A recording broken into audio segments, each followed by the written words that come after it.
Hi everyone, welcome back to my channel Azhar concept classes. आज के इस वीडियो में हम मैथमेटिक्स का सेमेस्टर 2 का सॉल्यूशन करने वाले हैं। और ये जो पेपर है वो electronics engineering and embedded system का पेपर है, जो कि 2023 में पूछा गया था। और ये टोटल 50 मार्क्स का होता है। और कौन से कॉलेज का है? ये हमारा NTTF का है। ठीक है, ये सेकेंड सेमेस्टर पॉलिटेक्निक का रहेगा। तो चलिए सबसे पहले समझते हैं कि मार्किंग स्कीम कैसा है, उसके बाद हम एक एक करके क्वेश्चन को सॉल्व करेंगे। ठीक है, तो यहाँ पर हमको 2 मार्क्स का टोटल 10 क्वेश्चन होगा, जिसमें से 8 हमको सॉल्व करना है। तो टोटल 2 इंटू 8 16 मार्क्स हो जाएगा। ठीक है, उसी तरीके से 3 मार्क्स का हमारे पास 8 क्वेश्चन होगा, जिसमें से 6 सॉल्व करना रहेगा। और 4 मार्क्स का 6 क्वेश्चन है, जिसमें से हमको 4 सॉल्व करना रहेगा। ठीक है, तो चलिए हम जो 10 में से 8 सॉल्व करना है 2 मार्क्स का, वो एक एक करके सॉल्व करते हैं। ठीक है, तो सबसे पहला सवाल यहाँ पर क्या दिया हुआ है कि if 7:x is equal to 17.5:22.5 है, तो हमको x फाइंड करना है। ठीक है, यहाँ पर x लिखना है। ठीक है, तो इस तरह का जब भी सवाल रहेगा 7:x इज इक्वल्स टू 17.5:22.5, तो हम इसको कुछ इस तरीके से लिख सकते हैं। 7/x इज इक्वल्स टू 17.5/22.5, दोनों का पॉइंट हटा सकते हैं। ठीक है, तो इतना करने के बाद हम क्या देखेंगे कि ये 5 के टेबल से कैंसिल हो रहा है, बिल्कुल हो रहा है, क्योंकि दोनों के लास्ट में 5 है। तो ये 5 से 4 टाइम्स में 20, 2 बच गया, तो ये 45 हो गया 5 से 5 टाइम्स में। फिर करेंगे 5 से इसको, तो 3 टाइम्स में 15, 2 बच गया, तो 25 हो गया 5 टाइम्स में 25। ठीक है, तो हमारे पास क्या बच रहा है? 7/x is equals to 35/45। ये 7 से 5 टाइम्स में 35 हो जाएगा, तो क्रॉस मल्टीप्लिकेशन कर लेंगे, तो ये 5x इधर और इधर 1 इंटू 45, तो 5x is equals to 45 into 1। ठीक है, अगर 5x is equals to 45 into 1 है, तो x इज इक्वल्स टू 45/5 हो जाएगा। ये 9 टाइम्स में कट जाएगा, तो हमारा आंसर 9 हो जाएगा। ठीक है, तो ये पहला क्वेश्चन था। दूसरा क्वेश्चन क्या दिया हुआ है तो हम देखेंगे कि the radius of a circle is 8 centimetre, find circumference. ठीक है, अगर कोई सर्कल है, ठीक है, ये उसका ओरिजिन या फिर सेंटर बोल सकते हैं, तो ये हमारा रेडियस होता है। तो रेडियस कितना दिया हुआ है? Radius is equals to 8 centimetre दिया हुआ है। ठीक है, तो सर्कमफेरेंस का फॉर्मूला क्या होता है और सर्कमफेरेंस बोलते किसको है, पहले ये समझेंगे। सर्कमफेरेंस का मतलब होता है कि ये पूरा सर्कल का बाउंड्री कितना है, वो उसका सर्कमफेरेंस कहलाता है। ठीक है, और इसका फार्मूला होता है 2 × π × r। ठीक है, 2 × π का वैल्यू हमारा 22/7 होता है, या फिर 3.14 होता है, और r का वैल्यू 8 दिया हुआ है। अब इसको सॉल्व करते हैं। 22 × 2 44 इंटू 8/7। ठीक है, तो ये 8 इंटू 4 32 का 2, 8 इंटू 4 32 और 3 35, 352/7। ये हम इसको यहाँ पर छोड़ सकते हैं। ये सेंटीमीटर में था, तो ये भी हमारा सेंटीमीटर में रहेगा। ओके, तीसरा क्वेश्चन जो है, ये भी हमारा 2 मार्क्स का सवाल है। और क्या पूछ रहा है? Find the distance between the points 7, -3 and 4, 1। ठीक है, यहाँ पर कुछ ऐसा एक लाइन है और उसका वो पास करता है 2 पॉइंट से, 7, -3 और B 4, 1। हम ऐसा अज्यूम कर लिए पॉइंट A और B। ठीक है, तो डिस्टेंस फार्मूला क्या होता है? हमसे डिस्टेंस पूछा है, तो डिस्टेंस फार्मूला हमको मालूम होना। डिस्टेंस फार्मूले के लिए हम लिखते हैं x2 - x1 का whole square plus y2 - y1 का होल स्क्वायर का अंडर रूट। ठीक है, ये पहला वाला हो गया हमारा x1 y1, और ये वाला हो गया हमारा x2 y2। तो x2 - x1, तो 4 - 7 का होल स्क्वायर। ठीक है, प्लस y2 कितना है? 1 है, तो 1 माइनस y1 कितना है? -3, तो ये +3 हो जाएगा का होल स्क्वायर का अंडर रूट। 4 - 7 करेंगे तो -3 हो जाएगा, -3 का स्क्वायर प्लस 3 + 1 4 का स्क्वायर। ठीक है, -3 का स्क्वायर 9 हो गया, 4 का स्क्वायर 16 हो गया। 16 और 9 हमको पता है 25 होता है, जिसको हम 5 × 5 लिख सकते हैं। तो ये हमारा 5 यूनिट हो जाएगा। डिस्टेंस है तो कोई भी यूनिट रहेगा वो हमको दिया हुआ नहीं रहेगा, तो हम बस 5 यूनिट लिख के छोड़ देंगे डिस्टेंस, ठीक है। तो ये हमारा थर्ड क्वेश्चन जो कि डिस्टेंस कोऑर्डिनेट ज्योमेट्री से है। अब हम फोर्थ क्वेश्चन पे आएंगे जो कि हमारा इंटीग्रेशन दिया हुआ है। ये इंटीग्रेशन हमको कैलकुलेट करना है 1/x + 2x² + 1।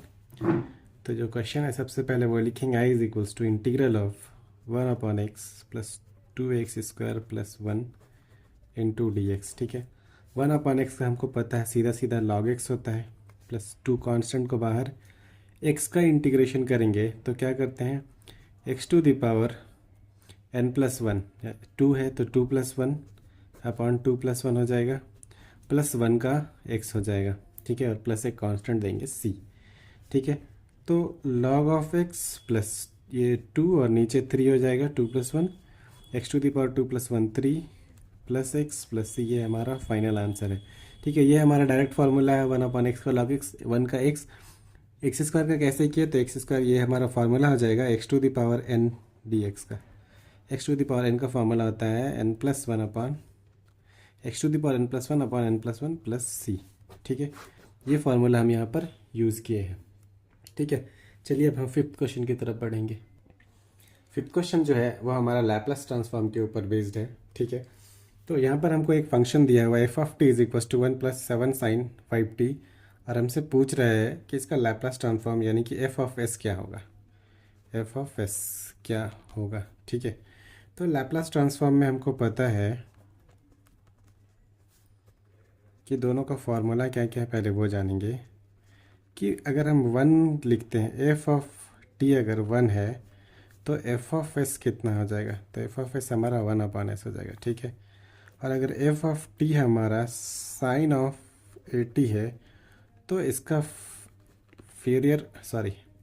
लैप्लास ट्रांसफॉर्म जो है वो हो जाएगा a/s² + a², ठीक है। तो ये फार्मूला हम यहाँ पर यूज़ करने वाले हैं और देखेंगे कि 1 + 7 sin 5t को क्या लिख सकते हैं।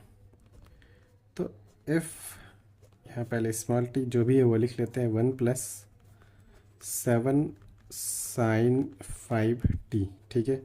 अब हम यहाँ लैप्लास लगाते हैं, लैप्लास ट्रांसफॉर्म, ठीक है।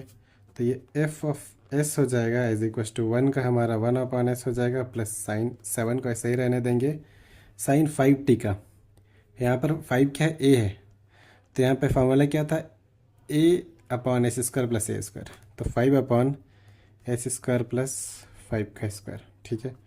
तो ये 1/s + 7 × 5 35 लिख सकते हैं, अपॉन s² + 5 का स्क्वायर हमारा 25, ठीक है। अभी हम अगर इसको यहाँ पे छोड़े तो अच्छा नहीं दिखेगा, या फिर यहाँ पे छोड़ भी सकते हैं, और अगर हम नहीं छोड़े तो क्या होगा कि s² + 25 ये हो जाएगा एलसीएम दोनों का। अभी s कैंसिल, ऊपर लिख देंगे s² + 25 प्लस इस बार s² कैंसिल, s के साथ मल्टीप्लाई होगा 35s। तो फाइनल आंसर हमारा हो जाएगा s² + 35s + 25 बाई s² + 25, ठीक है। ये हमारा f(s) हो गया, ये हमारा आंसर है। ये काफ़ी इंपॉर्टेंट सवाल है और हर साल इस तरह का सवाल आता ही आता है। 6 नंबर में जो सवाल पूछा है वो पूछा है define positive correlation, give one example, ठीक है। ये एक थ्योरेटिकल सवाल है मैथमेटिक्स में। तो हम सबसे पहले जानेंगे कि कॉरिलेशन क्या होता है। कॉरिलेशन जो है वो हम स्टैटिस्टिक्स में पढ़ते हैं। यहाँ पर हमने क्या लिखा है कि relation between 2 variable where they both increase और डिक्रीज टुगेदर, मतलब कि एक ऐसा रिलेशन जो जिसमें हम एक वैल्यू को अगर डिक्रीज करें तो दूसरा भी डिक्रीज होना है, और अगर एक वैल्यू को इंक्रीज कर रहे हैं तो दूसरा वैल्यू भी इंक्रीज होना है, तो इस तरह के रिलेशन को हम पॉजिटिव कॉरिलेशन बोलते हैं, ठीक है। तो फॉर एग्जांपल हम यहाँ पर एक लाइन का इक्वेशन लिए हैं y = 2x, जिसको हम y - 2x = 0 भी लिख सकते हैं, इसमें कोई प्रॉब्लम का बात नहीं है, ठीक है। तो चलिए हम इसमें देखते हैं कि क्या ये फंक्शन सच में इंक्रीज करने पर इंक्रीज हो रहा है, एक वैल्यू इंक्रीज करने पर दूसरा इंक्रीज हो रहा है, और एक डिक्रीज करने पर दूसरा डिक्रीज हो रहा है कि नहीं। तो उसके लिए हम कोऑर्डिनेट ज्योमेट्री का एक कार्टेशियन फॉर्म बनाते हैं, ये एक्स और ये वाई एक्सिस, तो ये वाई डैश और ये एक्स डैश लिख सकते हैं नेगेटिव वाले को, ठीक है। चलिए हम क्या करते हैं, एक्स का वैल्यू 0 एक टेबल बनाते हैं यहाँ पर, ठीक है। कुछ 3 वैल्यू ले लेंगे, ये एक्स ये वाई, हमारा क्या है Y is equals to 2x है, ठीक है। जब हम x का वैल्यू 0 लेंगे तो y का वैल्यू कितना हो जाएगा, y का वैल्यू हमारा हो जाएगा 0, ठीक है। जब x का वैल्यू 1 लेते हैं तो y का वैल्यू 2, x का वैल्यू जब हम -1 लेंगे तो y का वैल्यू -2 हो रहा है, ठीक है। तो अगर हम यहाँ पर देखें, सपोज़ हम इसको 1, इसको 2, इसको 3 मानते हैं, उसी तरीके से इधर 1 2 3 माइनस में ये भी 1 2 3 कर लेते हैं, ये -1 -2 -3, ठीक है। हमको 1.00 मिला, यहाँ लिख दिया। फिर दूसरा 1, 2 x1 y2 को यहाँ पे 1 मिलेगा, ठीक है। फिर -1 -2 -1 -2 ये, तो एक स्ट्रेट लाइन कुछ इस तरीके से बन रहा है।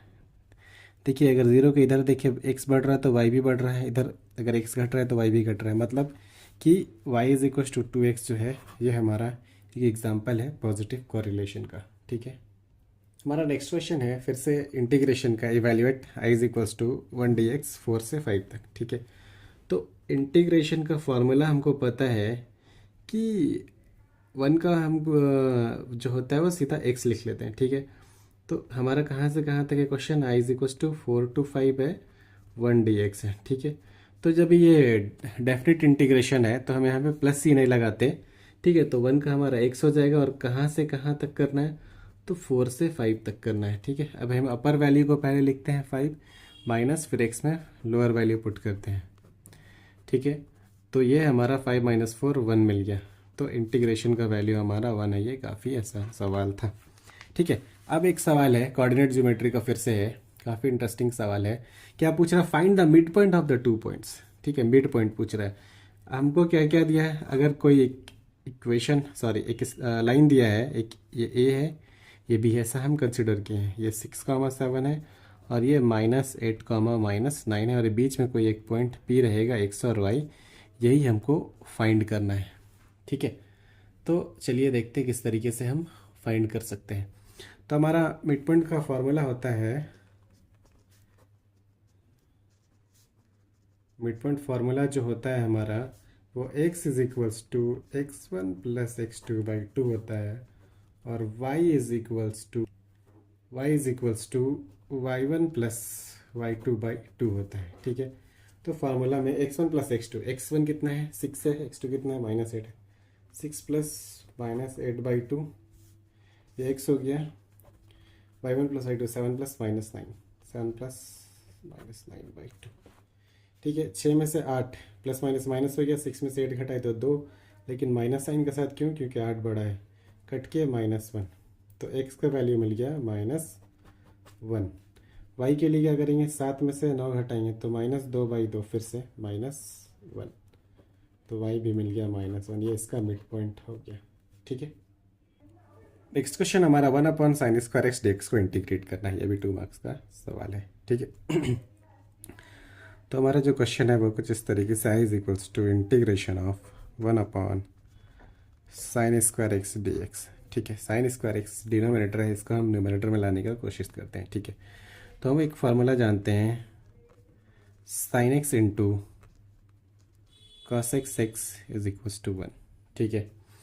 तो यहाँ पर साइन नीचे है, हम इस साइन को नीचे भेज दें समझने के लिए, तो 1/sin x is equals to cos x हो जाएगा, ठीक है। उसी तरीके से अगर यहाँ स्क्वायर है तो यहाँ पे स्क्वायर लग जाएगा। तो हम क्या कर रहे हैं कि i is equals to 1/sin² x की जगह पर cos x² dx लिख दिए, कोई फ़र्क पड़ेगा नहीं पड़ेगा, ठीक है। तो cos x² का जो फार्मूला होता है इंटीग्रेशन का, वो माइनस में cot x प्लस सी होता है, ठीक है। तो यह माइनस में cot x प्लस सी सीधा सीधा आंसर हो जाएगा, ठीक है। तो इस तरह का सवाल आपसे पूछा जाएगा। नेक्स्ट क्वेश्चन और 2 मार्क्स का जो लास्ट क्वेश्चन है वो हमारा कुछ इस तरीके से है कि 5th टर्म फाइंड करना है इस सीक्वेंस का। तो सबसे पहले ये जो सीक्वेंस है वो कौन सा सीक्वेंस है ये हमको पता करना रहेगा, ठीक है। सीक्वेंस क्या दिया है, 5 15 45 इस तरीके से, और हमसे 5th टर्म पूछ रहा है, 5th टर्म, फिफ्थ टर्म क्या होगा, ठीक है। तो अगर आप देखें तो 5 से 15, 15 से अचानक से 45 हो रहा है। ये एपी तो नहीं है। हमको पता है कि हमारा सिलेबस में एपी पढ़ना है और जीपी पढ़ना है, तो या तो ये सीक्वेंस एपी में रहेगा या फिर ये जीपी में रहेगा, ठीक है। तो अगर हम 15 में से 5 माइनस करें तो 10 होता है, 45 में से 15 माइनस करें तो 30 होता है। 10 और 30 कॉमन डिफरेंस हो नहीं रहा, मैच नहीं कर रहा, मतलब एपी तो नहीं है, ठीक है। अब बात करते हैं जीपी के लिए क्या करते हैं। तो ये हमारा फर्स्ट टर्म कितना है, A1 हमारा 5 है, A2 हमारा 15 है, A3 हमारा 45 है, ठीक है। चलिए चेक करते हैं कि क्या ये जीपी में है या नहीं है। जीपी के लिए क्या चेक करते हैं हम, कॉमन रेशियो, ठीक है। कॉमन रेशियो का फॉर्मूला होता है A2/A1, पहला फर्स्ट कॉमन रेशियो। तो ये 15/5 यानी कि 3 हो गया, ठीक है। उसी तरीके से सेकंड कॉमन रेशियो निकालेंगे तो हम क्या करेंगे, A3/A2 करेंगे। तो ये हो जाएगा हमारा 45/15, सॉरी 15, ये 3। तो आपको देख के मालूम चल गया होगा कि कॉमन रेशियो 1 कॉमन रेशियो 2 बराबर है, मतलब सीक्वेंस जीपी में है, ठीक है। तो जीपी का फार्मूला लगा के डायरेक्ट फिफ्थ टर्म लिख लेंगे, ठीक है। हमारा जो फार्मूला होता है N is equals to A × R⁴ होता है, ठीक है। तो हमको A5 चाहिए, तो A5 इज इक्वल्स टू ए कितना है, ए हमारा 5 है और आर कितना, आर भी 5 है, 5 का पावर n-1 यानी कि 5-1। तो ये हमारा 5 × 5 का पावर 4 हो गया, ठीक है। चलिए इसको सॉल्व करते हैं। 5 × 5 का पावर 4 है तो 4 बार लिख लीजिए, ठीक है। 5 × 5 25, 5 × 5 25 × 5 25 × 25 625 × 5, आई थिंक 3125 होना चाहिए। डायरेक्ट लिख दे रहे हैं, आपको कैलकुलेट कर लेना है, ठीक है। तो ये 2 मार्क्स का 10 क्वेश्चन हम सॉल्व कर चुके हैं।